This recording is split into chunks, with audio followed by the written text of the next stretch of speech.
কথা হয় না দিলেন। আজকে আপনাদেরকে মাঠে দেখে সাইফুর ভাইও আর বসে থাকতে পারে নাই যে আমিও ইবতেদায়ী মাদ্রাসা শিক্ষকদের কাতারে সামিল হয়ে যাই। সে তার সংগঠন নাই, কোন দলের পক্ষ থেকে আসে নাই, তারপরে জনগণের কাতার থেকে আপনাদের পাশে ছুটে এসেছে। এ পর্যায়ে বক্তব্য নিয়েছেন জনাব মোহাম্মদ সাইফুর রহমান। বিসমিল্লাহির রহমানির রহিম। উপস্থিত আমার সম্মানিত শিক্ষক মন্ডলী, উপস্থিত আমার প্রিয় মুসলিম তৌহিদি উম্মাহ, আসসালামু আলাইকুম ওয়া রাহমাতুল্লাহি ওয়া বারাকাতুহু। আসলে এখানে অনেক গণ্যমান্য ব্যক্তি রয়েছেন, আপনাদের সামনে কথা বলার যোগ্যতা আমার নেই, তবুও এটা ইসলামের শিক্ষা হচ্ছে প্রত্যেকটা মানুষকে মূল্যায়ন করা। আজকে এখানে যারা উপস্থিত হয়েছেন এটা উনাদের ন্যায্য দাবি, ইবতেদায়ী মাদ্রাসাকে জাতীয়করণ করা।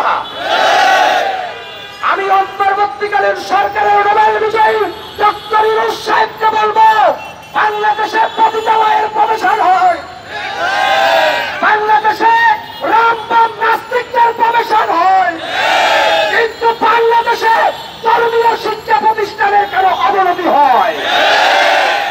এখানে যারা আছেন মাদ্রাসার শিক্ষক তারা বিশ্ব নবীর উত্তর শোনে, এখানে যারা আছে তারা ওদের বদরের সৈনিকদের উত্তর শোনে। আজকে তারা কেন মানবেতর জীবন যাপন করবে? এখানে যে মাদ্রাসার শিক্ষক মন্ডলী রয়েছেন উনারা এমন কারিগর, উনারা আমাদের প্রজন্মকে জান্নাতের পথ দেখায়। যদি আপনারা উনাদের এই কোমলমতি কণ্ঠের কথাকে কর্ণপাত না করেন তাহলে যে ভাষায় কথা বললে আপনাদের টনক নড়বে সেই ভাষার জবাব দেওয়ার জন্য এরা সময় ব্যস্ত। আমি প্রিয় সাংবাদিক বন্ধুগণ, আপনারা জানেন বাংলাদেশের শিক্ষা প্রতিষ্ঠানকে একটা স্বৈরাচার সরকার ধ্বংস করে দিয়েছে। যখন এই বাংলাদেশের শিক্ষা প্রতিষ্ঠানে রাম বাম নাস্তিকরা আমাদের কোমলমতি শিক্ষার্থীদেরকে অশ্লীলতার কাছে ফেলে দেয়, তখনই আমার দেশের আলেম সমাজ আর মাদ্রাসা শিক্ষকরা সেটা প্রতিহত করার জন্য সংগ্রামে নামে। আমরা মনে করি মুসলমানের ইতিহাস ওহুদের ইতিহাস, মুসলমানের ইতিহাস বদরের ইতিহাস। শুধু ইবতেদায়ী মাদ্রাসা নয়, বাংলাদেশের প্রত্যেকটা মাদ্রাসাকে সর্বোচ্চ সম্মানের আসনে আসীন করতে হবে। অন্যথায় বাংলার ৯৬% মুসলমান প্রত্যেকটা চালনের বিরুদ্ধে রাজপথে কাপড়ের কাপড় পরে নেমে যাবে। ৫ তারিখের অভ্যুত্থান এখনো শেষ হয় নাই, আমরা রক্ত দিতে জানি, অধিকার আদায় করতে জানি। মাদ্রাসার শিক্ষকরা হচ্ছে আমাদের মাথার তাজ। আমি মুসলমান, আমার কাছে একজন আলেমের গুরুত্ব অত্যন্ত সম্মানের। এদের মধ্য থেকে উঠে আসবে বাংলাদেশের বিশিষ্ট ইসলামিক চিন্তাবিদেরা।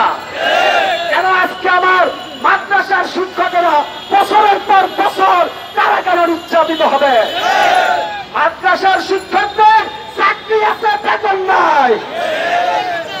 আপনারা দেখেছেন শাহজালাল বিশ্ববিদ্যালয়ের ওই যে কুখ্যাত কুলাঙ্গার জাফর ইকবাল বলেছিল মানুষের জন্ম নাকি বানরের থেকে হয়েছে। আর ওই নাস্তিকদের বিরুদ্ধে রাজপথে নেমেছে আলেম সমাজ। প্রিয় দেশবাসী, আজকে আমরা একটা স্লোগান দিব, ইবতেদায়ী মাদ্রাসা জাতীয়করণ করতে হবে, জাতীয়করণ করতে হবে। আদর্শ সংগ্রাম, রাজপথ, নারে তাকবীর, আল্লাহু আকবার, আল্লাহু আকবার। ইসলামের শত্রুরা ইসলামের শত্রুরা নারে তাকবীর, ইবতেদায়ী মাদ্রাসা, ইবতেদায়ী মাদ্রাসা। আসসালামু আলাইকুম ওয়া রাহমাতুল্লাহি ওয়া বারাকাতুহু। আপনারা সবাই আমার জন্য দোয়া করবেন। আগামী দিনে আপনাদের পক্ষে আমরা বিভিন্ন সাংবাদিকদের মধ্য দিয়ে প্রতিরোধ প্রতিবাদের আওয়াজ তুলব। সেই আশা আকাঙ্ক্ষার লালিত স্বপ্নকে নিয়ে আজকে বিদায় নিলাম।